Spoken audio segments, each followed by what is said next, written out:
ভিডিওটা ভালো লাগলে আমাদের চ্যানেলটা অবশ্যই সাবস্ক্রাইব করবে। আমার অসীম ভালোবাসা শুধু তোমার জন্য।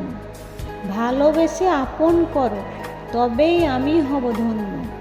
রানী করে রাখবো তোমায়, রাখবো বুকের কোণে। বলছি শুধু তোমায় আমি, রেখো আমায় মনে। তুমি মেঘের আড়ালে নতুন উষার হাসি, তুমি কুয়াশার মাঝে এক ফোঁটা জলরাশি। তুমি মন মাতানো রাখালিয়া বাঁশি, তাই প্রতিদিন তোমার কথা ভাবি আর তোমাকে ভালোবাসি। রাতের বুকে চাঁদের আলো, আমি তো নেই ভালো। তুমি আমার কত আপন, তোমার জন্য কাঁদে এমন। তাই জানতে চাই আছো কেমন।